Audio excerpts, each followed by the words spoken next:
नमस्कार दोस्तों, देखते हैं देश की 10 बड़ी खबरें न्यूज़ 436 पर। देखते हैं पहली बड़ी खबर में। प्रधानमंत्री नरेंद्र मोदी ने रविवार को साल 2023 की पहली मन की बात को संबोधित किया। यह पीएम के मासिक रेडियो कार्यक्रम का 97वां संस्करण है। प्रधानमंत्री मोदी जी ने 2023 को जनता का पद्य वर्ष बताते हुए कहा, बड़ी संख्या में पद्य पुरस्कार पाने वाले जनजाति समुदायों और जनजातीय समाज से जुड़े लोगों से आते हैं तथा प्रधानमंत्री ने बाजरा के महत्व के बारे में बात की और कहा कि 2023 बाजरा के लिए अंतर्राष्ट्रीय वर्ष तथा उन्होंने इस साल के गणतंत्र दिवस समारोह की तारीफ भी की। मोदी जी ने कहा, अंतर्राष्ट्रीय योग दिवस और अंतर्राष्ट्रीय बाजरा वर्ष जैसे अभियानों में जन भागीदारी के कारण स्वास्थ्य क्षेत्र में एक क्रांति आ रही है।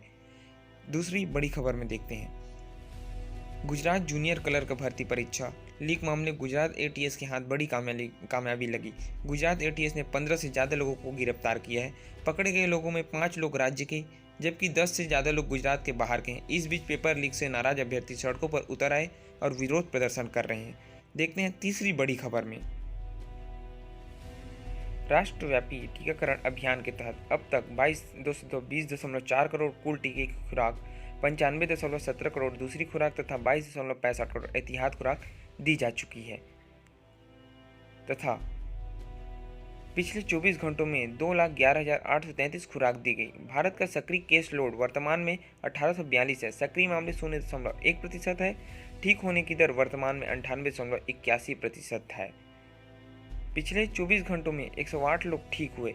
कुल ठीक होने वालों की संख्या बढ़कर 4,41,50,57 हो गई है। देखते हैं चौथी बड़ी खबर में। आईटीआई मद्रास ने G20 संगोष्ठी आईटीआई मद्रास के रिसर्च पार्क में आयोजित की जाएगी। यह शेरपा टेक पहली शिक्षा कार्य समूह बैठक में भाग के रूप में है। 31 जनवरी से 2 फरवरी तक आयोजित की जाएगी। इसका उद्देश्य भारत की अध्यक्षता के तहत G20 समूह के सदस्यों में शैक्षिक संस्थानों के बीच अनुसंधान तथा अकादमिक सहयोग के तहत शिक्षा कार्य समूह के संभव क्षेत्र को बढ़ावा देने के विषयों की पहचान करना है। इसके अलावा 50 स्टॉलों के साथ एक प्रदर्शनी भी आयोजित की जा रही है। देखते हैं पांचवी बड़ी। पेरू के शनिवार तड़के एक दर्दनाक हादसा सामने आया है, जहां एक 60 यात्री को ले जा रही बस चट्टान के नीचे गिर गई। इस हादसे में कम से कम 24 लोगों की मौत हो गई तथा पेरू के अभियोजक कार्यालय का कहना है लापरवाह ड्राइविंग और तेज गति से पेरू के सड़क दुर्घटनाओं का मुख्य कारण है। देखते हैं छठवीं खबर में।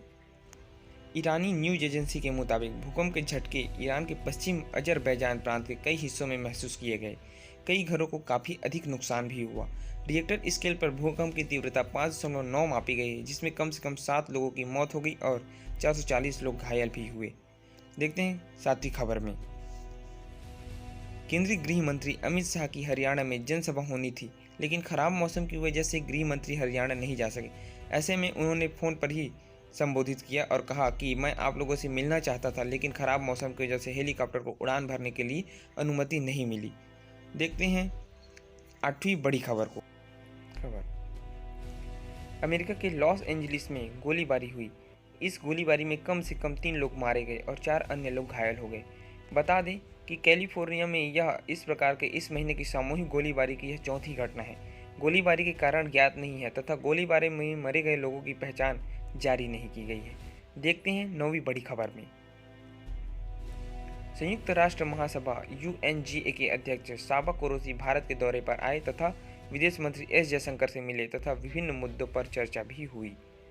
उन्होंने कहा कि इस दुनिया को कैसे दिखना है, इस विश्व को किस प्रकार के बदलाव की आवश्यकता है, इससे मुझे भारत में समानता नजर आई है। देखते हैं 10वीं बड़ी खबर को।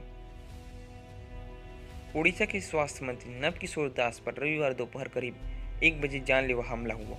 उन्हें ड्यूटी में तैनात एक ASI ने गोली मार दी तथा घटना के दौरान मंत्री झारसुगुड़ा के ब्रजराज नगर में एक कार्यक्रम में शामिल होने जा रहे थे।